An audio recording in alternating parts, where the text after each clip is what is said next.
Алтын доптың 7 дүркін иегері Лионель Месси 2002 жылғы әлем чемпионатының фавориттер үштігін атады. Бұл видеода біз алдағы әлемдік додадағы жеңіске жету мүмкіндігі жоғары 5 құрама туралы айтатын боламыз. Ассалаумағалейкум, футбол десе ішкен асын жерге қоятын спорт сүйер қауым. Месси Аргентинаны жеңіске үміткер деп санаудан бас тартып отыр және жақын арада берген сұхбатында былай деді: егер мен фавориттерді бірінен соң бірін қоюым керек болса, бұл Бразилия, Франция және Англия. Менің ойымша олар қазір басқалардан алда тұр. Әлем чемпионатында кез келген нәрсе болуы мүмкін. Кез келген құрама оңай емес. Аргентина европалық командалармен жиі ойнаған жоқ. Менің ойымша Франция жарақатына қарамастан үлкен күшке ие. Олардың көптеген жақсы ойыншылары бар, дейді Месси. Ол бұл туралы CONMEBOL YouTube арнасына берген сұхбатында айтты. Ондай болса сіздерге Қазақбол каналының есебі бойынша осы әлем чемпионатын жеңіп алу мүмкін деген топ 5 құрама. Жаңалықтардан қалмау үшін каналға тіркеліп қойыңыз. Аргентина құрамасы бұл турнирге басқа командаларға қарағанда ең жақсы формада келе жатыр. Соңғы 35 ойында жеңіліс таппай келеді және бұл серия сонау 2019 жылдан бері созылды. Егер Катарда топтық кезеңде жеңіліске ұшырамаса, онда олар жаңа әлемдік рекорд орнатады. 2014 жылы Лео кубокқа бір қадам жетпей қалған болатын. Бұл жеңіліс Мессиге өте ауыр тиіпті. Месси сол жеңілістен кейін бір жыл дұрыс ұйықтай алмаған екен. Қазір Аргентина сол кездегідей жұлдызды емес, бірақ команда балансы өте жақсы және сенімді құрам бар. Месси үшін бұл мүмкін соңғы әлем чемпионаты және тарихтағы ең үздік футболшы атағына үміткер үшін бұл кубок өте маңызды екенін айтпасақ та түсінікті шығар. Месси жас кезінен бері Марадонамен салыстырады. Ол 1986 жылы Аргентинаны әлем чемпионы еткен болатын. Сол үшін Лионельге Аргентинада үздік болу үшін осындай деңгейдегі мемлекеттік кубок жетіспей тұрғаны бар. Аргентина былтыр Копа Американы жеңіп алған болатын. Олардың соңғы 28 жылдағы алғашқы маңызды титулы болды. Бірақ жанкүйерлерге бұл аздық етіп, Мессиден және командадан үлкен үміт күтетіні белгілі. Аргентина бір топта Мексика, Польша және Сауд Арабиясымен ойнайтын болады. Плей-оффқа жолдамауы қиындық туындатпауы керек деп есептейміз. Әдетінше Англия әлем чемпионатының басты фавориттері ретінде қарастырылады. Бірақ олардың соңғы ірі жеңістері сонау 1966 жылы болған екен. Олар сол жылы әлем чемпиондары атанған. Англияда мықты футболшылардың саны өте көп, бірақ бұл олардың жеңіске жетуіне әлі де болса көмектеспеді. Ағылшындардың басты жаттықтырушысы Гарет Саутгейтті ойыншыларды дұрыс қолданбауына байланысты өте қатты сынға алады.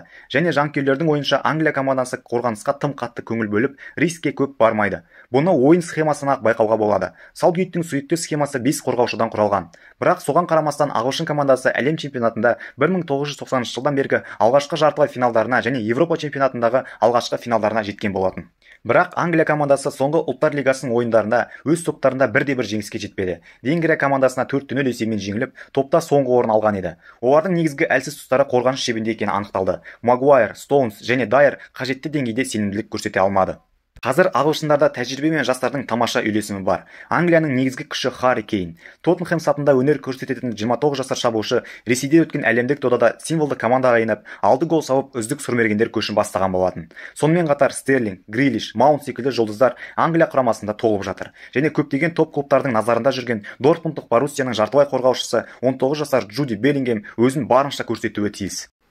Англиямен бір топта ақш, Иран, Уэльс командалары өнер көрсетеді. Үш арыстандылар қатты қиындықсыз-ақ топтан шығуы тиіс деп ойлаймыз. Бірақ плей-офф кезеңіндегі біршама мықты қарсыластарға кездескенде Англия қиналып қалуы әбден мүмкін.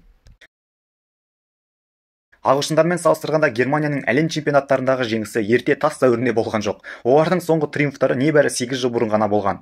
Ол кезде Бразилияны өз жерінде 7-1 есебімен ойсыратып, бүкіл әлемнің аузын аштырған болатын. Соңғы уақыттағы ірі турнирлерде оларға сәттілік серік бола қоймады.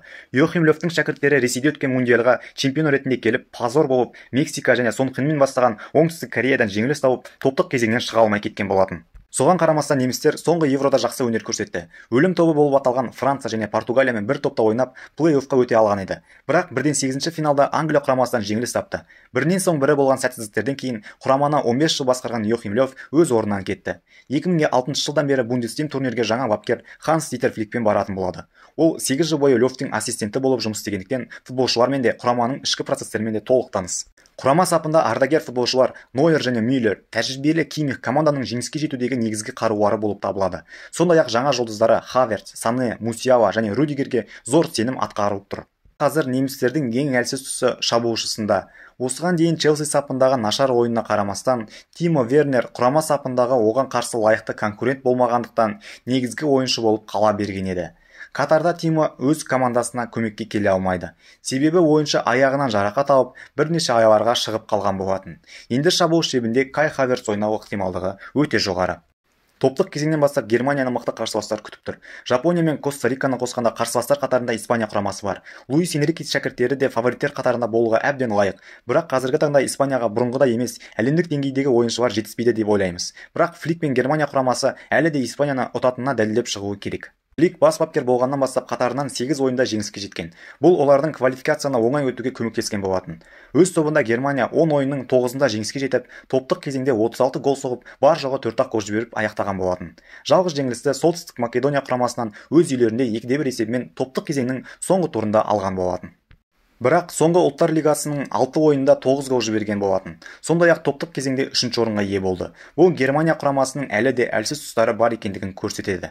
Соған қарай фавориттер арасында Германияны 3-ші орынға қойып отырмыз. Қазіргі таңдағы әлем чемпиондары кезекті мундиалға нашар формада келе жатыр. Ұлттар лигасында өз топтарында Хорватия мен Данияға есе жіберіп, 3-ші орынға ие болды. Топтық кезеңде болған 6 ойында бар жоғы 5 ұпай жинап, жанкүйерлерінің көңілін түсірген болатын. Бірақ әлем чемпионатының іріктеу ойындарына бірде-бір рет жеңілмеді. 8 ойында 18 ұпай жинаған болатын. Іріктеу ойындарында бас бапкер Дидье Дешам өзінің шабуылдағы ең сойқан үштігі Мбаппе, Гризманн және осы жылғы алтын топтың иегері Бенземаға үміт артқан болатын. Олар өздеріне артқан үмітті ақтап 14 гол соғып берді. 2018 жылы кубокты ұтып алғандағы ойыншылардың біразы қазір командамен болғанымен Францияның ойыны ол кезден бері үлкен өзгеріске ұшырады. Мысалы, бұл мундиалға негізгі жартылай қорғаушылар N'Голо Канте мен Поль Погба жарақаттарына байланысты командаға өз көмектерін бере алмайды. Бұл команданың орталық алаң үшін үлкен соққы болып тиюі мүмкін. Сонымен қатар Реал Мадрид сапында өнер көрсететін Карим Бензема мен Ориоль Чуамени жақында жарақат алды. Командаға сонымен қатар осы жазда Челси сапынан 80 миллион евроға өткен қорғаушы Уэсли Фофана өз көмегін бере алмайды. Ол ауыр жарақат алған болатын. Сонымен қатар Рафаэль Варан да әлі де өз жарақатынан айыға алмады. Бірақ Дидье Дешамға қазір қорғаушыларға таңдау көп болып тұр. Кунде, Салиба, Эрнандес, Канате, Юпамекано, Бадиашвили секілді жаңа таланттар бар. Команданың ең басты қарулы шабуылшылары Бензема, Гризманн, Мбаппе, Дембеле сияқты ойыншылар кез келген қорғанысты таптап өтуі мүмкін. 19 жасында әлем чемпионатының финалында өнер көрсетіп қана қоймай, гол соққан футболшылар санаулы ғана. Бірақ Килиан Мбаппе өз командасының жеңісіне үлкен үлес қосқан болатын. Одан осындай ерлікті тағы да күтуде. Себебі осы жылғы ПСЖ мен жаңа келісімшартқа отырғалы бері Килианның статусы өскен болатын. Сонымен қатар Мбаппеге соңғы Еврода болған позорын жабу керек. Еске сала кетейік, соңғы Европа чемпионатында Швейцариямен болған 1/8 финалда есеп 3-3 аяқталып, ойын соңы пенальтиге барған. 10 адамның ішінде жалғыз Мбаппе гол сала алмай, француздар бастары салбырап үйлеріне қайтқан болатын. Әрине, Бразилияның әлем чемпионатындағы рөлін бәріміз білеміз. Әлемнің 5 дүркін жеңімпаздары Катардағы мундиалға басты фавориттердің бірі ретінде бара жатыр. Сонымен қатар FIFA-ның қазіргі рейтингі бойынша бұл команда бірінші орында тұр. Талантты ойыншылары өте көп. Әлем чемпионатының зор тарихы бар команда алдағы турнирге үлкен амбициялармен бара жатқаны анық. Тите жаттықтыратын команда CONMEBOL бойынша ұйымдастырылған іріктеу кезеңінде ұпайлар жағынан жаңа рекорд орнатты. Іріктеу кезеңіндегі жеңіліс көрмеген 12 ойындық сериясын қоса есептегенде, қазір оларда іріктеу ойындарында 29 ойын жеңіліс көрмей келеді. 17 ойынның 13-інде өз қақпаларына гол жібермеген. Ойындарында орташа есеппен 2,5 голдан соғып жүр. Бұл команданың қорғанысы мен шабуылының мықтылығының деңгейін көрсетеді.